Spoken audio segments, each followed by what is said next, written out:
What does it feel like to have everything you worked for and still feel like something is missing? My guest today, Nicole Anderson, was at the top of her game, a high-achieving leader, a partner, a mother, ticking every box the world said mattered. And on the outside, it looked like success, but on the inside, she was exhausted, stretched thin, and playing a version of herself that didn't quite fit anymore. She knew something had to change, but walking away from everything you've built, your identity, your status, your sense of who you are, that's terrifying, and it's also deeply, quietly grief-filled. What Nicole discovered on the other side of that fear changed everything, not just for her, but for the leaders she now works with every day who are sitting in the same silent struggle.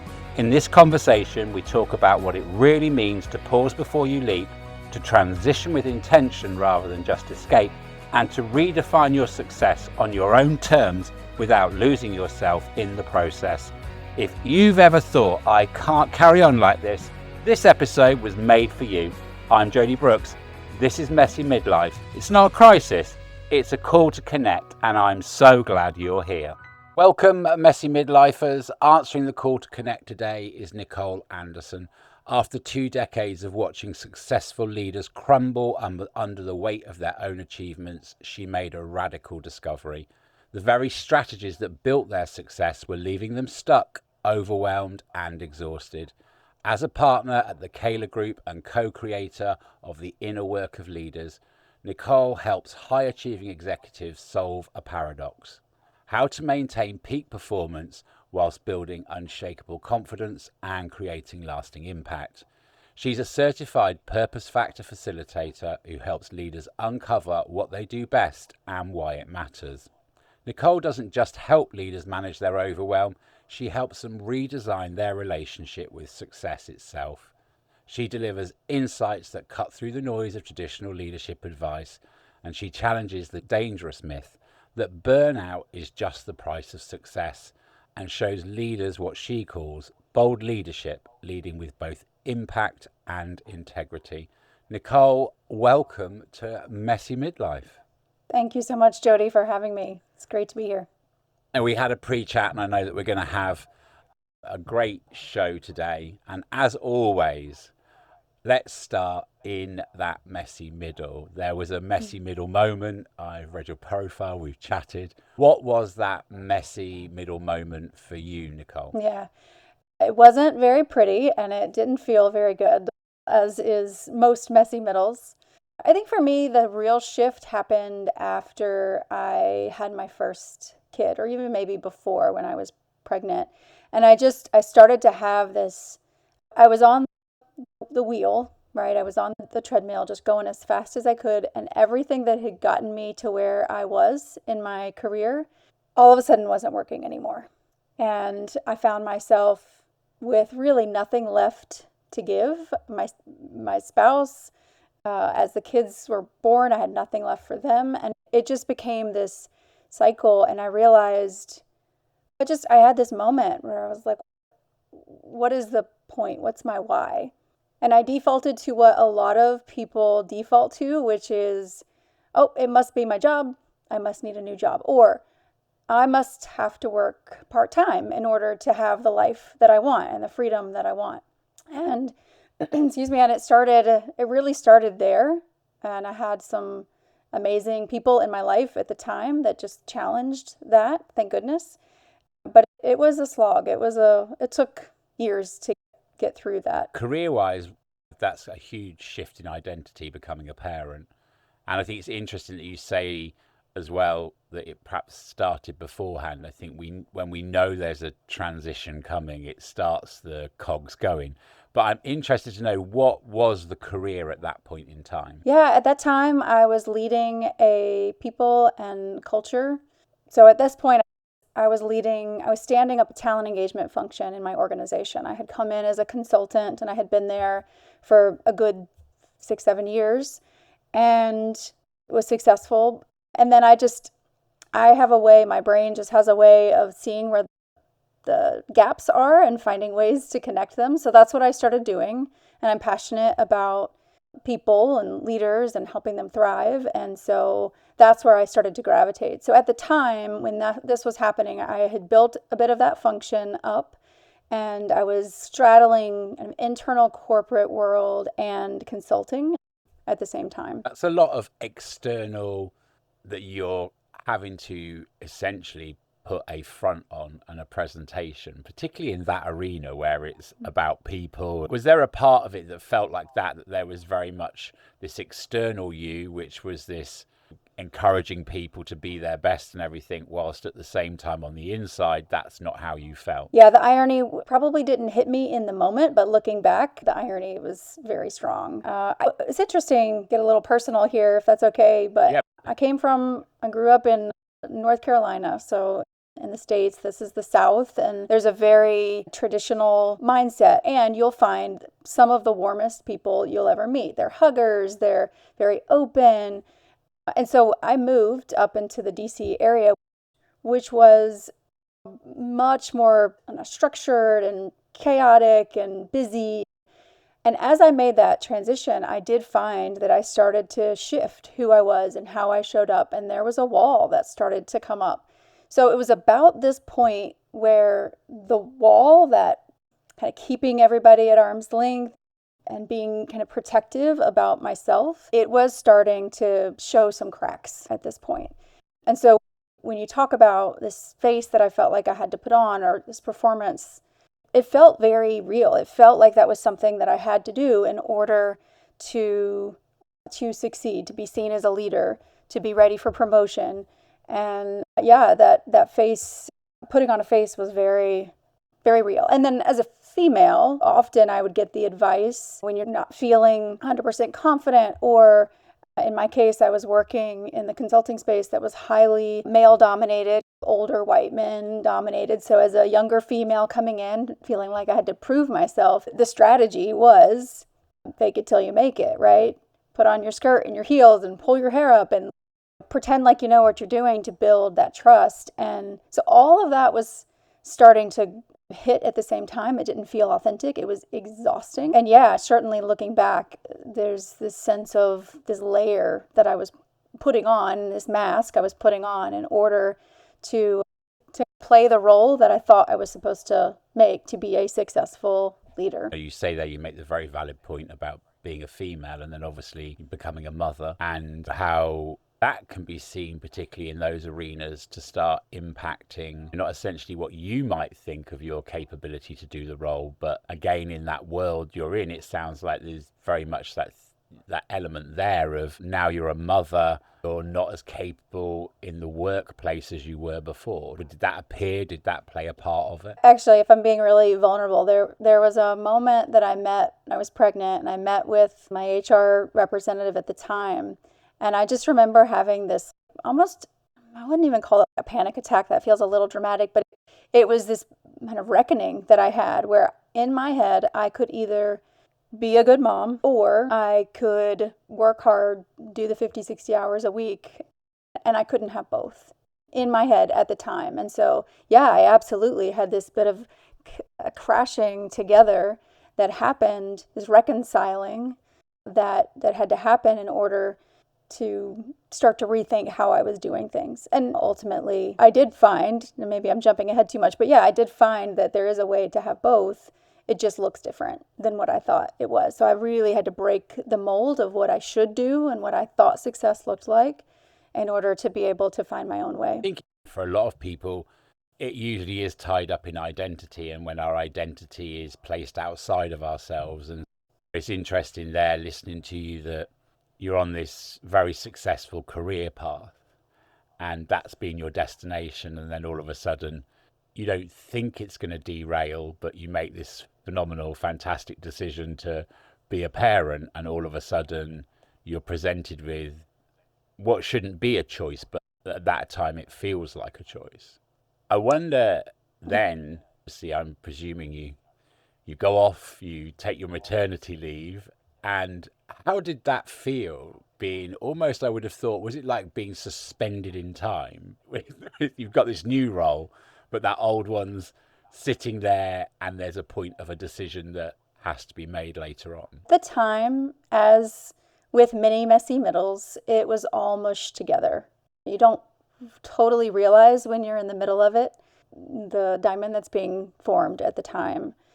So it was about a year after my first child was born that I had the aha moment of I was sitting on my back deck. I was looking at the trees and sitting with nature. First time in a while that I had been by myself to really let my brain think. And that was when I had this moment of maybe I should start thinking about designing what I want retirement to look like. And at the time, it felt like all of a sudden, it felt like it was around the corner. I had 10, 20 years, but in my head, I was wanting to design because I didn't want to look back and feel regret. And it was really in that moment, that morning on Saturday, when I started to design what that looked like, what freedom looked like, what making an impact, making a difference could look like. And then as soon as I did that, it wasn't 30 seconds later, I had this moment of like anger of I don't want to wait. That feels like somebody else's rules. So what could I do to create this life of freedom now? And that's really that moment. So this time period was probably about a year of shaping and molding and finding that place. And when I realized that I had agency to create and I could kind of break apart what success looks like and I could define it, that's when the ball really started to shift. You did very well. Mine took 3 years. Kudos to you, like a year. Oh, there was still messy. It was still a lot of messy, let's be clear. It took a few more years too. So Interested in that as well. I wonder then, it's funny that retirement then, all of a sudden you have this thing about retirement. But prior to that, had that ever entered your thought process, or was it just this continual long career path of climbing the ladder of more success where there wasn't really a destination? yeah, I think with a lot of high achievers, you kind of get to one step in the ladder and you don't even stop to pause and reflect or celebrate. You're just kind of continually looking up. And my role models in life, my parents growing up, my mom and stepdad at the time were successful, what I perceived as successful. And what I saw was working long hours, getting promoted. That was reinforced externally with friends and inside the companies that I worked in. And so did I assume that it was going to continue? Yeah, it didn't even occur to me that there might be another way. It was interesting that you started thinking about retirement, and I think often when we're in those corporate worlds and we're in those careers, I don't think we plan for retirement. We just know it's this distant thing. The objective is that constant, continual bettering, performance, output, move up. And when I get to retirement, I'll see where I am then. So it was interesting because there's a similarity. That's exactly what happened to me. And because we're all going to be working a lot longer, particularly here in the UK, our official retirement age just keeps creeping by 5 years. I'm a Gen X, so I've really lucked out because every time I think I've got nearer, they just shift it again.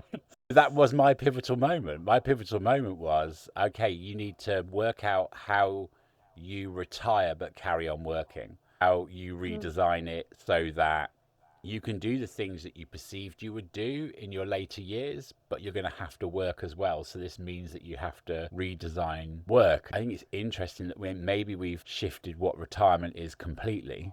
It's now, how do we strike a balance that allows us to fulfill what we want to do? You talk there as well. You mentioned earlier on that you had some people around you, but how easy was it initially to say to people, look, this is what's going on, this is how I feel? No, not easy at all. The hardest part was just putting words to it. That right there was the hardest part. And this really speaks to the value of coaching. It took a coach who was specialized in ambitious working moms, and we just kind of cracked the nut just little bit by little bit each week. So, looking back, sure, it feels, oh gosh, that was so easy. But in the moment, it doesn't, right? It feels really big and hairy, and it feels like the things you're doing, the progress you're making, it's not working. It's interesting. On that same porch, looking out in the backyard, I had a moment where it was a Sunday afternoon. I had something to deliver for work, and I knew I had some time. I'd gotten a babysitter, I'd carved out the space for it, and I sat down to do my work, my project. And Jody, I couldn't get my brain to work. I could not turn on my work brain. And I had this moment. I texted my coach at the time and I said, I don't know what's happened. I'm broken. I didn't say it just like that. I can't actually do the work. And she thought that she really was the one that called out and held up that mirror, much like a good coach does, and says, no, this is what you've been working for. I was working nights and weekends. I had no boundaries, and therefore I had no energy left for anyone else, family, friends, myself. And when I had that realization of, oh, something is shifting, my behaviors are shifting, that's when I had the aha moment of, okay, this feels good. We're making some progress. Sometimes you need someone to hold that mirror. It is scary how it creeps up on you. For me, it was a very different moment. Mine was coming out of a meeting, not a bad meeting, going to a toilet cubicle, bursting into tears, putting my head in my hands, and actually just being a bit like you with your work thing. I was like, I can't do this afternoon. I sat in that toilet cubicle and was like, I didn't want to leave the toilet cubicle. I was like, I am done. And I had done the same thing. I'd been working 16, 17-hour days, driving 5 to 6 hours a day, 3 presentations, and just kept pushing and pushing. I was surviving on 4 hours sleep a night. Yeah, it's rough. Our body allows us to do this crazy stuff. But I think the hard bit is, you said that, it's so difficult. And interestingly, no one held a mirror up for me in that moment, but listeners to the show will know because I've said it many times, is that what actually did happen is on the back of the toilet cubicle door was a poster that said, do you need to speak to a mental health first aider? And that was my mirror moment, because I was, yeah, I do. I'm not going to. I don't trust any of you in this building, but I do. So the fact that I've answered yes to that question, I need to leave here now. And I actually did. I got my laptop.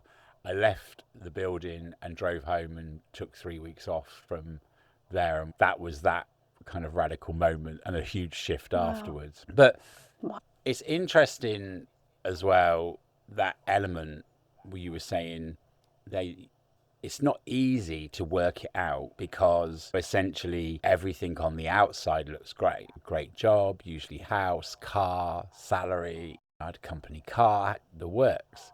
And so to feel as uncomfortable as you do inside doesn't make sense. Would you say that's part of it as well? Yeah, if I had to put I don't know, a phrase around it, I just felt like I kept stuffing it down. So it was my body was trying to communicate, and I had been taught to just stuff it down. Just don't let it surface. Put it under the pile. It'll be fine. It'll get better. Just stuff it. And yeah, that was probably one of the most dangerous things we can do. And in fact, a lot of the clients that I work with, they come to me when the stuffing just starts to overflow. And unfortunately, many times it's our health that takes a hit, both physical and mental. And yeah, it's tough. And I think that people don't realize that somebody said something to me the other day about what would you do? And I was like, stop as soon as you can. To come back from it, if you actually hit full burnout, to come back from it will take months. We think it's not 2 weeks in bed. It's not those things. When you push yourself through that limit, I always say to anybody, if you feel that stop straight away. For me, the next day I ended up having to go and see my doctor, and I was put on sedatives. And I urge anyone in that moment, and obviously the reason I've gone on to do what I do and do the show, is that people need to understand that it is not as unknown and as scary or as isolating as you think. And lots of us, in fact, I would say everybody goes through this at some point, and it's not as abnormal or as scary as you feel. And most important thing is to talk about it. You're making such a good point. And I will say, maybe follow on to one of the questions you asked earlier. I didn't know it in the moment. I didn't know how to verbalize it. But when I did, and maybe you heard the same thing, but when I did start communicating where I was and what I was going through, the number of times that I heard, yep, me too, I get it, I've totally experienced that, and I don't know, I can't really talk about it. And so that was the validating point for me when then it became personal. Then it was like, let me get through this, and also, how can I help other leaders that are going through this? Because this is not okay. This doesn't have to be the standard and the norm anymore. It is so true. To go back, you said that you had some very supportive people around you, and you alluded to the fact that they maybe prevented you from taking a rash decision. So I'm interested to know, first of all, those people around you, how did they help? And what was that rash decision that maybe they said, put the brakes on? Yeah, it was really two people, and they came from different perspectives. So one was my husband, and one of the reasons why we work so well is I'm the feeler and he's the data-driven, logic-driven. So when I get to a point where I'm like, I've just got to take action, he's the real anchoring force for me to say, let's talk about what happens after you take that action, and what does that mean for the logistics, and there's a mortgage, right? The logic side was really helpful to have that balance, as much as I didn't like it in the moment, because in my mind, that was the solution. In that particular case, I had to work part-time because there was no other way that I was going to be able to have success professionally and my family. So that was one perspective. The second one was my coach at the time. And she was the one, the way she approached it was, yep, that might be a solution. And let's just explore it a little bit more, really understand, get clarity on what is the outcome that you're looking for. And separate from this, I had some experiences with an organization. They really brought to light this concept of freedom, from a financial freedom, time freedom, spiritual freedom, and about success. And right? How might you achieve what you want? Once you're really clear on what that is, then how do you start to break it apart? And that was the process that I went through. How do I start breaking it apart to be able to think about other alternatives? So I'm going to assume then that the rash decision people talked you away from was just walking away from your career and going, that's it, I'm going to be a mum. Yeah, or go get another job that's not as demanding or doesn't have the title, but just is consistent income.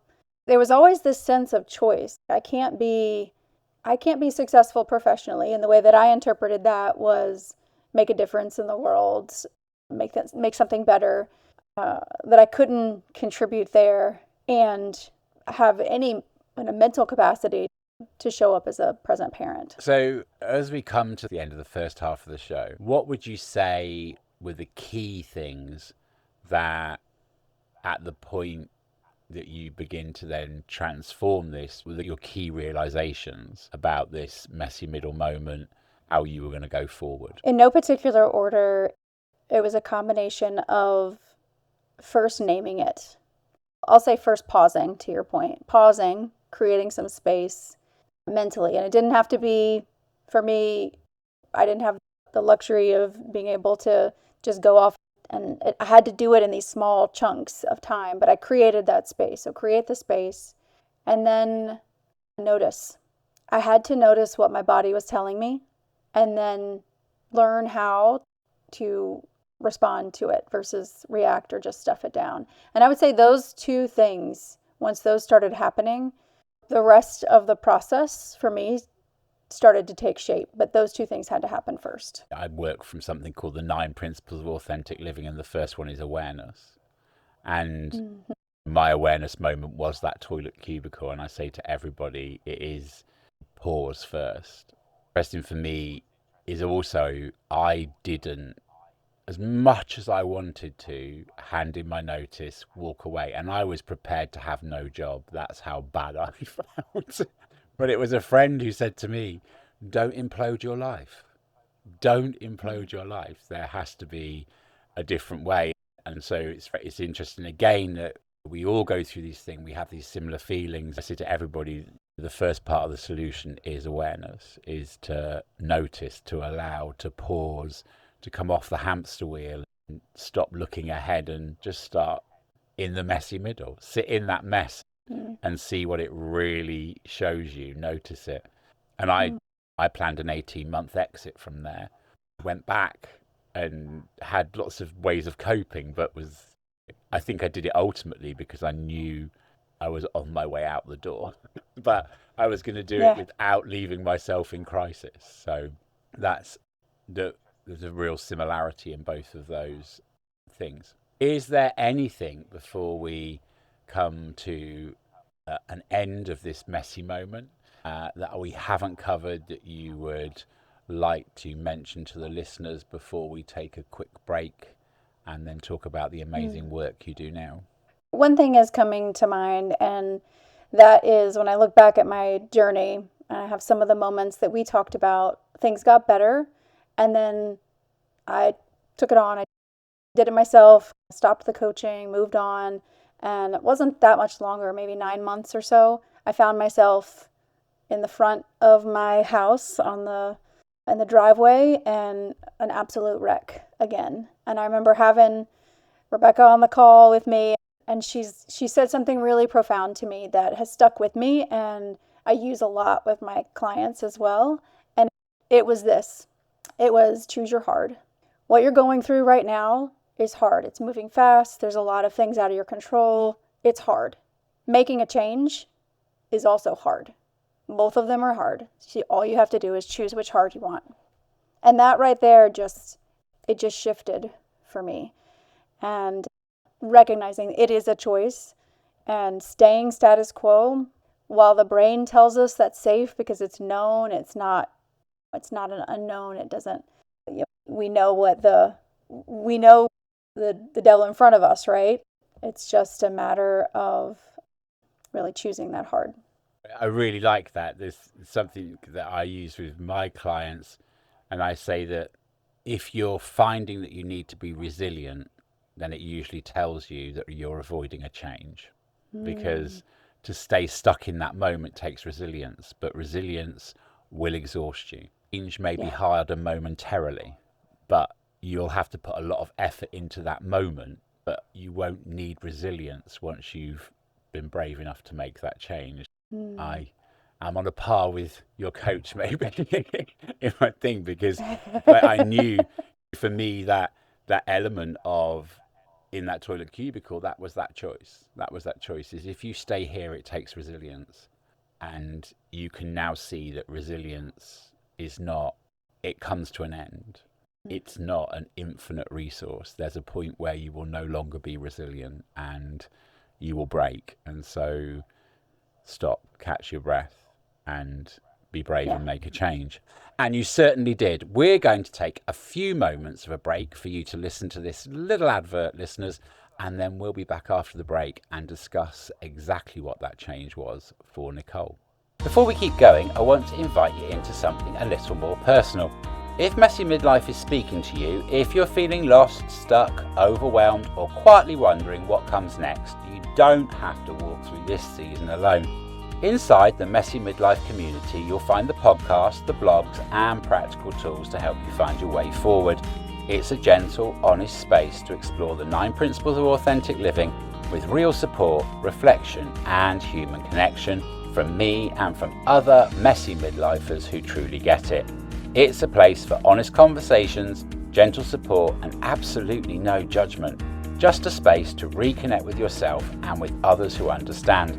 If that sounds like what you need right now, head to the Messy Midlife homepage. The link is in the show notes, and click Join the Community. Or click Connect with Jody at the top of the show notes. Send me a message that just says Community, and I will send you the link personally. Okay, let's get back to today's episode. Welcome back, Messy Midlifers. Before the break, Nicole shared with us beautifully how that messy midlife moment feels for many of us, and that it made her realize that she was going to ask different questions of her future and different questions of what success could look like for her. So, Nicole, I'm excited now to hear how, from that back porch and staring at nature and those other moments that you had, how did you redesign it and how does it now look? Yeah, much like you, it took some design. It took getting clear on what I wanted, not necessarily how it was going to look, but what was important to me and what I wanted in my life. And then from there started the process of designing. And a lot of it I tried to do on my own. So it took, for me, it was probably 18 months or so. And then it was just being open to opportunities. So I knew, I knew what I wanted. I knew that side of it. I also knew that I had to survive where I was. And I was very fortunate to have an amazing company. I loved the people I worked with, amazing bosses. And the work, there was still this burnout sense. So I used it as an opportunity to experiment and to start to just practice. My mom at the time had just written a book, Mindfully Successful. And through that process of editing the book with her, a lot of the stories I had heard over the years on our commute calls or around the dinner table. But I actually internalized a lot of what she was writing in the book and what she was putting in there. And it was about that time when I knew that I needed to make a transition. It was time. I didn't feel like I was running. I didn't want to be in a place where I kind of left in a very reactive place or that I didn't feel like I'd accomplished what I wanted to accomplish. So that was really important to me, to be intentional about how I left and transitioning well. That was really important. And I really did everything I could to set up the organization for success. And I had to get really clear about how I could find purpose in my day to day. And it was about this time I found the purpose factor assessment. And it was like, as I was reading through this very lengthy 49-page report for the first time, and I am a bit of an assessment junkie, so let me just put myself out there. I will admit that. But this was the first time that I really felt seen from a report like this. And I could start to see how even in a, a job that maybe didn't fit me anymore, or I don't know, just being in this transition space, it helped me find where I could still live my purpose, still serve others in a way that felt aligned so that it wasn't quite so draining, right? And and so again, experimentation, just to pull that all together, it was a lot of experimentation. It was a lot of reflecting on how can I be, using my mom's book, really mindfully successful, not just letting it happen and transition well. And so it just so happened that towards the end of this, I don't know, 12-month point in time, somebody approached me. And it's just funny how things work, right? You put it out there, once you get clear on what you want, things just start to come in. So I can't say that I really searched for it, but it just landed. And a former client turned friend approached me about joining her company and doing what I do best, which is building organizations and helping people, leaders thrive. And it felt like the right shift. Scary because there were a lot of unknowns, a lot to build, but it just felt right. And I put the logic lens thanks to my husband, and we had a lot of conversation about how to make it work because there were some sacrifices that we were going to have to make with any transition like that. And then sometimes you just got to take the leap and be willing to fail. I had to be willing to try it for a year. If it didn't seem like it was working, then there's other places I had a lot to offer. It didn't have to just be here, but I could at least give it a shot and know confidently that I had tried. I love the use of the word transition, and it's not something you would hear people say a lot about changing a role or transitioning. They would talk about changing companies, changing their job, looking for something else. Whereas transitioning is a very different approach. Is that something that came out of that messy middle? the realization that it was about a transition rather than a complete change? What a really fascinating question. So at this time in my career, I was the VP of a people and culture team. I oversaw HR.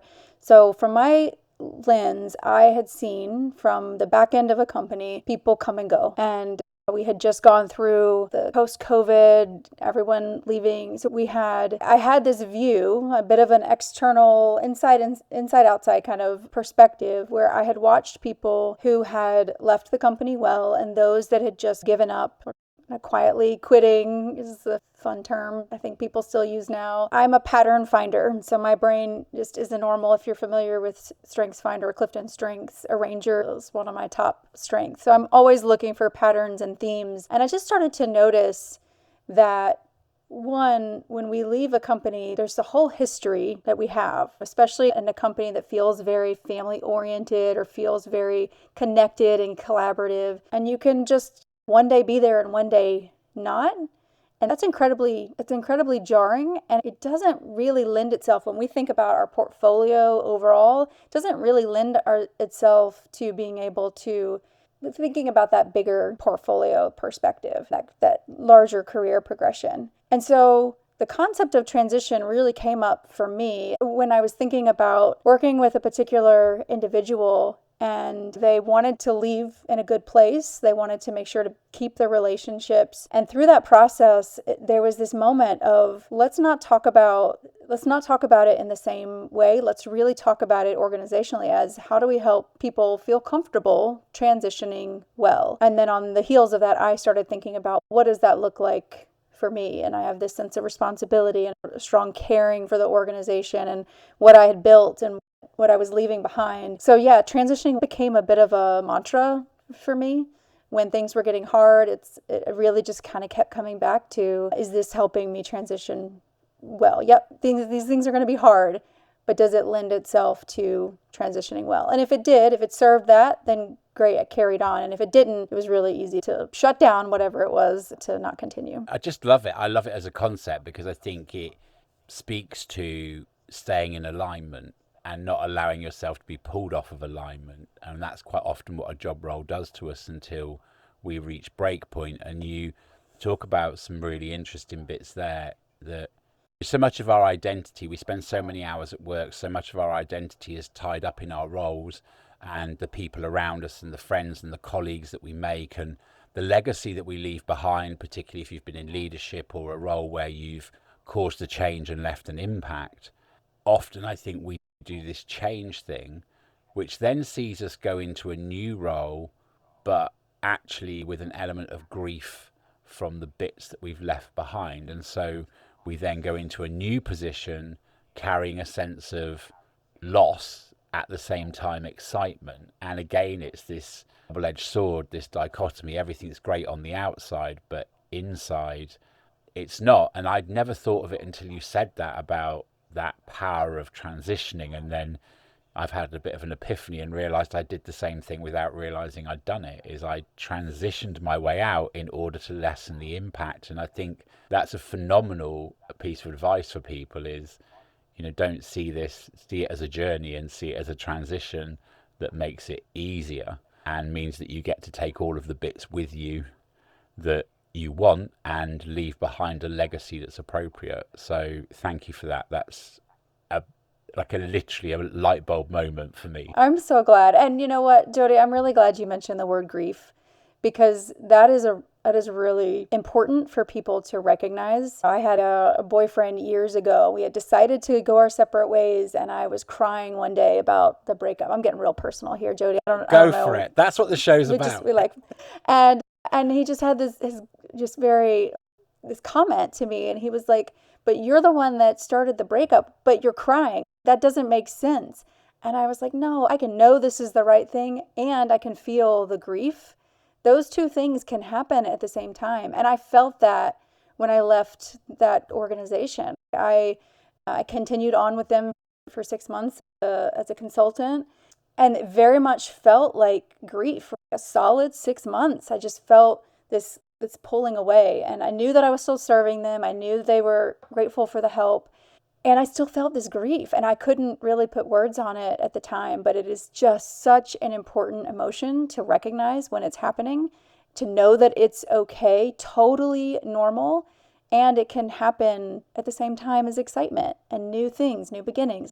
It can happen at the same time. So I'm really glad you called out that No, word I grief. think I actually talk about it an awful lot, that we don't just grieve people. In fact, we don't ever really grieve people. We grieve the loss of our identity that was based in those people. So, Mm. in that sense, when in an organization, in all of those things, whenever you leave something, you will feel that sense. And I think your explanation there of the boyfriend, there is always, you would never have been in that situation in the first place if there weren't parts of you that wanted to be there. And so even when you know something has to end and you have to go, there are still going to be bits that you grieve because you were there for a positive reason in the first place. And sometimes we're grieving the fact that we made a mistake and it wasn't what we thought it was going to be, but we still invested that emotion in ourselves. I don't think anybody ever goes Mm. into an organization or a job going, I'm going to hate it here, but so you know, you don't sit in an interview and go, to be quite honest, you're the best of a bad bunch, but I've got to go somewhere. I do think that maybe does happen, unfortunately, in this job market, but you're right, that shouldn't be the goal. But that probably is my next question, actually, is, how interesting it is when you work with people now. Obviously, you work with leadership now and with people and also organizations in, I suppose what you've said there is helping people transition and change their viewpoint of success. And before we really dig into that, I just want to pick up on that bit there about how much do you see that when people leave a job and don't transition out of it? Because this is now going to be my new buzzword. You've created it, and I'm going to use it with clients all the time. And I'm going to say, I know a very good leadership expert in America who will tell you all about this. So when people choose to just leave and throw a temper tantrum and blame the organization for how unhappy they are instead of transitioning, how much of actually what's wrong goes with them? Yeah, what you've just hit on is what I see happen most of the time. When there's not a moment of reflection, when curiosity leaves, that is when there's a sense of, I know better, what they're doing is wrong. And we start to create that divide, that us versus them. And as soon as that starts to happen, the ability to process feedback or the ability to think about from a reflective perspective, what did I contribute to this? Or what can I learn from this? And when that doesn't happen, you absolutely just take the same stuff to the next organization. And that's where I remember a leader I was working with, she had the same experience. She's like, I've been here for my company for 2 years. I'm doing X, Y, and Z, and I must leave. And the experience that she had, the moment when she realized, yeah, I'm just going to take this with me if I don't figure it out now and understand what's underneath the surface. It was absolutely brilliant, because I don't mean to belabor it, but this is such an important point. If we aren't reflective and we don't take those moments to pause, we absolutely will just carry our junk with us. It speaks volumes to your work now and your experience and how you're encouraging these people to almost in their jobs sit on your veranda and sit out the back and stare at nature and pause and have that moment of curiosity in action almost. I think that's the problem, is to allow yourself that moment of pausing and awareness. When you're working with leaders now and people in organizations, I'm going to say probably in midlife, because that's target age group really for that thing. What are the common things that you see showing up in them that maybe your insight from your own experience means that you can stand there and go, oh, I know what's behind that? There's a combination. There's one, just because of my ability to see patterns and connect dots. There's some things that I can see that are just hard to see in yourself. It's just like I can have a friend who needs help cleaning their closet out. I could organize their closet all day long, but don't ask me to do that for myself, right? So oftentimes whenever I'm working with leaders, I will see the burnout keeps coming up. Whether I'm talking to the CEO, and it's funny because oftentimes I'll be there to talk to them about a leadership program, and they'll see on the side of the page my Bold Leader Reset, which is helping the high performers that are overwhelmed and exhausted, and they just nail in on that. And they're like, I have someone that I can't lose them. They're an extremely high performer and they're burning the candle at both ends. Can you help them? And so it's that sense of they've gotten to burnout and they still want to make an impact, right? They're not at the shutting down place, but they're just that overwhelmed and exhausted. So that's one. And the second is usually health. Health is, and maybe part of it's because of my own journey, that was one of the big red flags that I had, which really put it in my face. I no longer had the choice to ignore it anymore, because we were talking about, do I want to be around for my kids? And I said, yes, I absolutely do. So I've got to take care of this. So health is the other thing that people will often notice when they're in that just go pattern and haven't gotten to the pause place yet. How easy is it to get them to pause? Because obviously I'm assuming that you said there that you're in organizations and people are pointing out people they want you to work with because they value them. That must be quite an interesting conversation based on the fact that we know from personal experience that these people are busy holding themselves together externally. Yeah, it is not easy.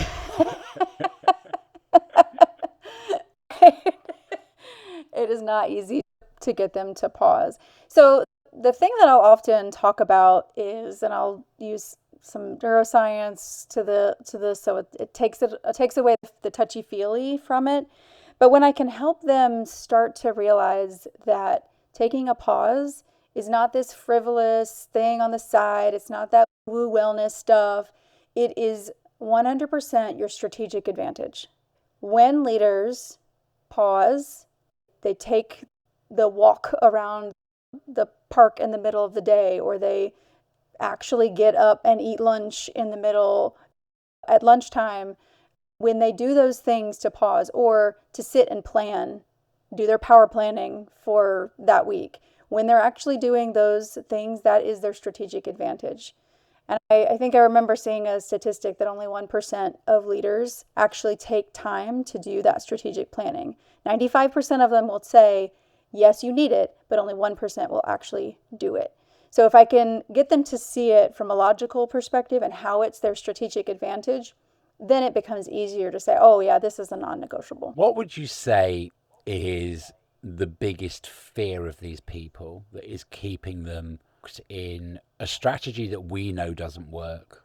They probably know it's not working, but feel like there's no alternative. What is the fear that keeps them in that, essentially, like I was saying before, being resilient as opposed to saying, I need a change? Yeah, Jody, I think it is this sense that we have to have it all together, that we're not allowed to fail. We're not allowed to say the wrong thing. I definitely had this growing up, the meaning I was the peacekeeper in the family. When things were kind of going sideways, I was the one that kept everything together. And so there was this real sense of, I have to keep it together for folks at work when people are disagreeing, and I have to be the steady one. And there's this sense that, and I don't know how it's perpetuated, but it's 100% perpetuated with leaders, that you can't show that you feel, you can't ask for help, you got to know all the answers, and that feels normalized. So of course there's going to be fear associated with showing vulnerability. There's risk with that as well. If there's not psychological safety, absolutely, that's going to be harder to do. So there's a sense of needing both of those things to for it to work, both psychological safety and the vulnerability and authenticity. Yeah, it really just comes down to this fear of not looking like I have it all together. And social media doesn't help with this. We've seen the research with what we see online. Everybody looks like they have it together, yada, yada, right? It's just, it goes back to being able to pause for a moment, back to that word pause, and realize the system that you're in and deciding, do I want to be part of it or do I want to create my own path? You've taken me beautifully to my next question. So I think we're there beginning to almost discuss how much of this is organizational and how much of it is, as someone who works in various organizations, you must see that some are great and some are better, and maybe perpetuate that, like the one you described there, where the CEO says, I need you to go and speak to this person because I can see they're not okay and I can't afford to lose them, as opposed to the organizations that you go in and they say, we need you to get more out of these people. I primarily work with the organizations that understand that's important. They understand their people are a strategic advantage, maybe just don't know how to quite get there or need help. And yeah, it's a much harder path. It's a bigger jump to go from a really kind of toxic culture to all of a sudden everyone kind of treating their leaders like they matter and that they're recognizing the strategic advantage that they have. So who is it, right? Whose responsibility is it, the organization or the individual? It really is, it is both. If I'm talking to an individual, I'll say it is both, and one can't change the other. So if I'm a individual, if I'm talking to an individual in an organization, and to your point earlier, there's this sense of I'm a victim, everything's happening to me, I know better, curiosity is just gone. There's a sense of what are you responsible for? What can you control? And start to bring some agency around that. Because yeah, absolutely, there's going to be things that we can't control. There are going to be people that make decisions that we don't like. That's great. It's going to happen. It just is. So as soon as we start recognizing the value of going through your own process, going through your own work, understanding and reflecting, why did that actually bother me? So I didn't feel good in that meeting. And I'm giving you a real example. I didn't feel good leaving this strategic planning meeting. And it was really easy for me to blame other people until I took a step back and said, how was I showing up? What did I contribute? When I was upset, why? Why was I feeling that friction?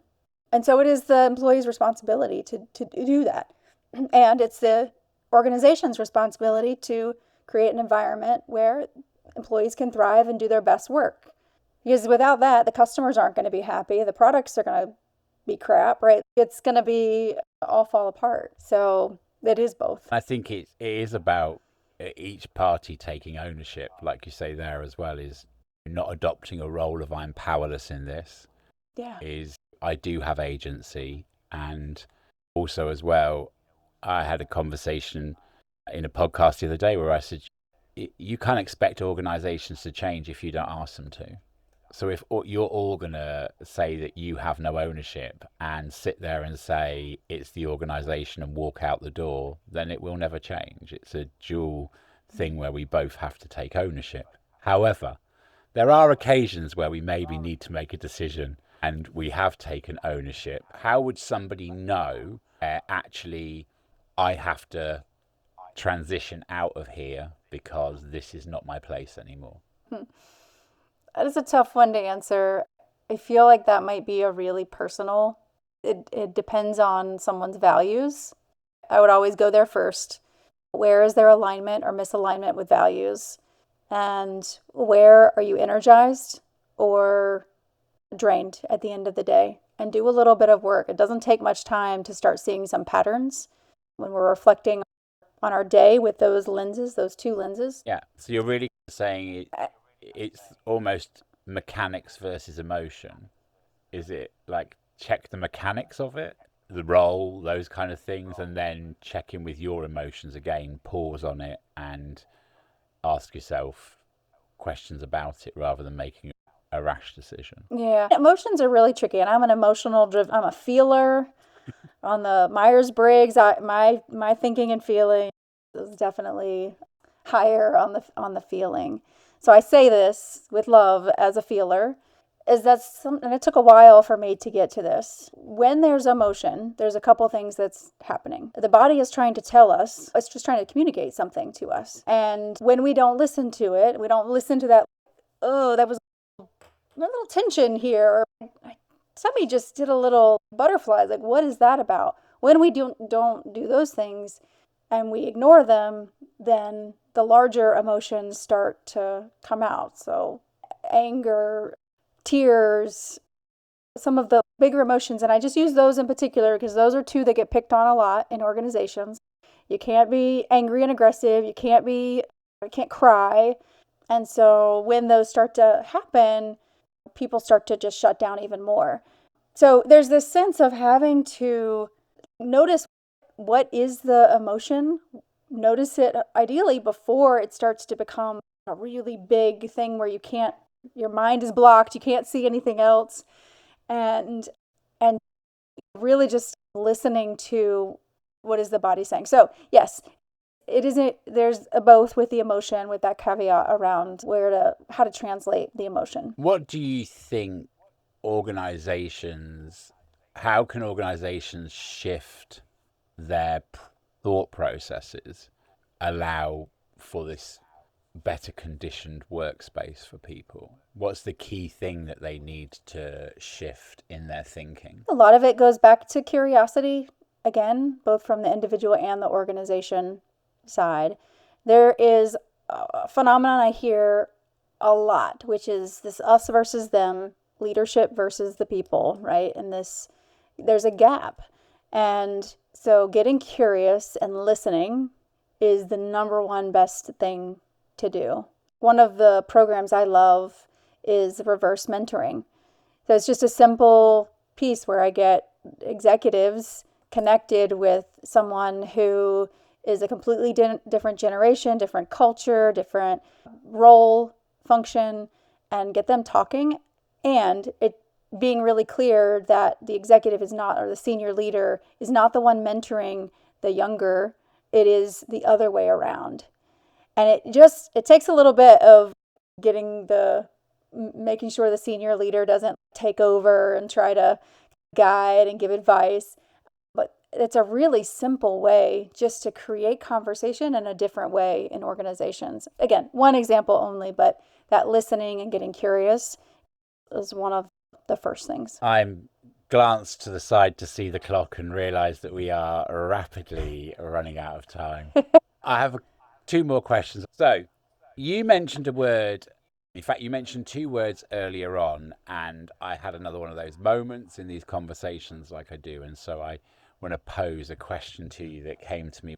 Do you think that if we were to introduce the language of thriving in the workplace as opposed to coping in the workplace, that would start to shift how success feels for people? I'm going to say yes with a caveat, right? Thriving may be a bit overused. So people have their own definitions of what does it mean to thrive.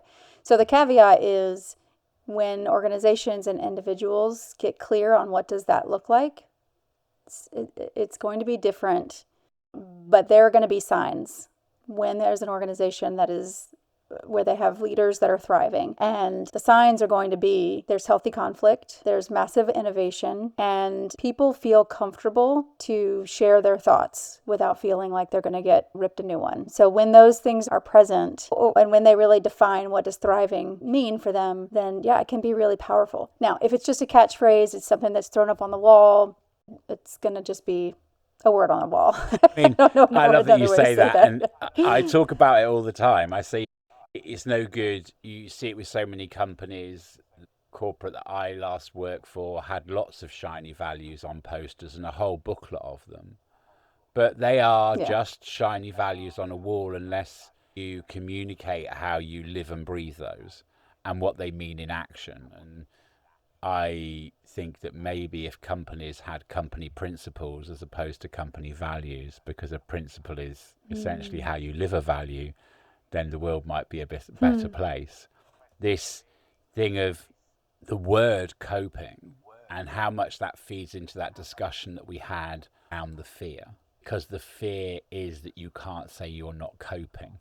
And so my question was more on this thriving narrative, is that if we remove this element of coping, yeah, I'm coping with my job, I'm coping with the workload, I'm coping with all of these things, do we start to shift the fear narrative for individuals and for organizations? Yeah, that's really interesting. The term coping does have this sense of negative connotation. And anytime we're looking at, or words matter, how we frame things matters tremendously. So when we're talking about, I just need to cope, there's a couple things that are happening. Our brain is creating this sense of survival mode. And when other people are hearing that word, there's a sense of panic that comes with it almost. And so there's a reactive, defensive mechanism that starts to happen, which is totally normal. Now, I want to be careful. Like sometimes I wouldn't want us to just sugarcoat, just use the word thriving because it feels good and it's positive. The risk of creating a toxic positivity kind of vibe or culture or language. We don't want to go to that end. But yeah, being aware of the language that we're using. And if we're talking about coping and we're talking about what do I need to do to cope, or how can I help my employees cope, you're already starting at the lowest rung on the ladder. For me, it's my NLP brain going, and how language sets up a narrative, and you're led beautifully into it there, is that when we use words like cope, they're also quite limiting, because to cope is to be at a certain level and to not go beyond it. And so I think you're quite right. I hate toxic positivity as well, in the same that I hate wellness washing and greenwashing and all of those things. Embed it. It should be a culture. It should be rich. It should be lived. It should live and breathe. And it should be ever changing.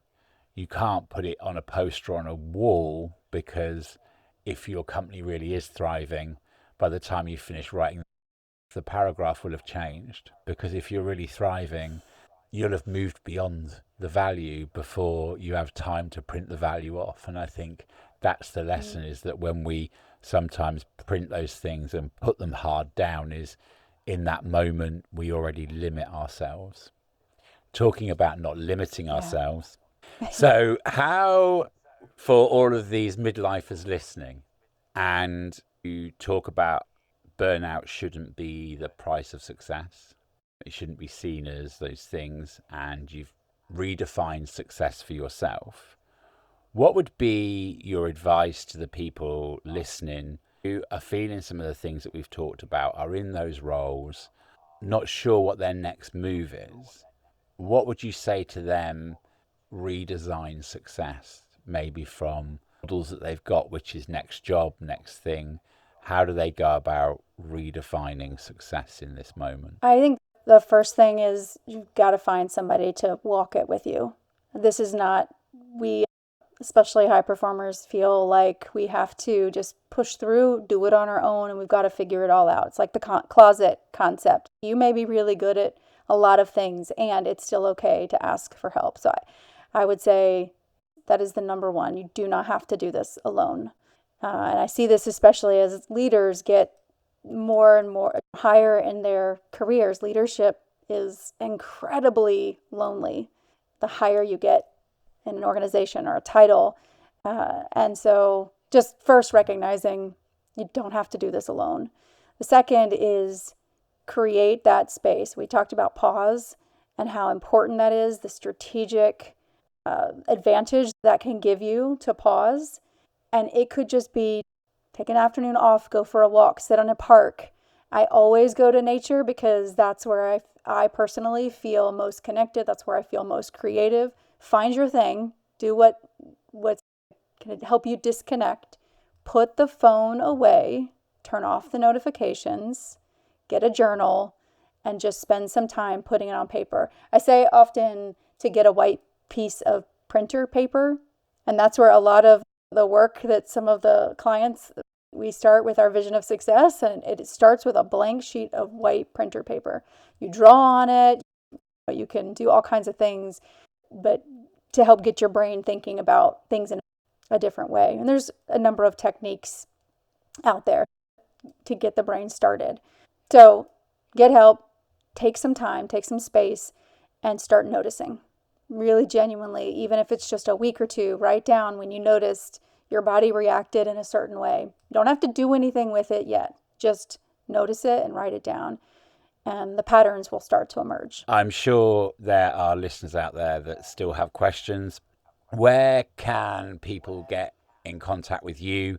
And if there's an organization listening or a leader listening that wants to connect and discuss the work that you do, what is the best place for people to reach out and connect with you? Yeah, I really love those conversations. Definitely reach out, even if you just need a second set of eyes on something. LinkedIn is the best place to find me, Nicole Morrow Anderson, or you could just email Nicole@thekalergroup. I will put all of that in the show notes below. So as always, the final question is, if you could plant a seed in the minds of the listeners today that would grow slowly over time and bear fruit, what would that seed be, Nicole? I would ask a question about what your 80-year-old self would say to you and what your 7-year-old self would say to you. And when you've spent some time with that, things start to get really clear. I love that. I love that narrative of both ends of the spectrum. Nicole, before I sum up, I just want to say thank you so much. I have thoroughly enjoyed our conversation today. Thank you for being vulnerable and showing midlifers that there is hope on the other side and that is completely normal. And I think probably giving people language to put to it today. It has been for me several light bulb moments, several little epiphanies in the conversation.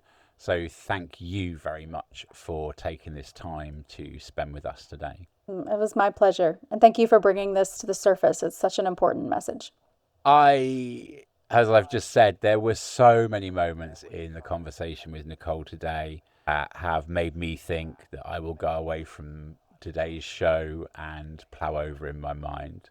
I think some of the strongest things are this concept of transitioning, and that in fact, that is what we do in the messy midlife, is we transition our way from one thing to another.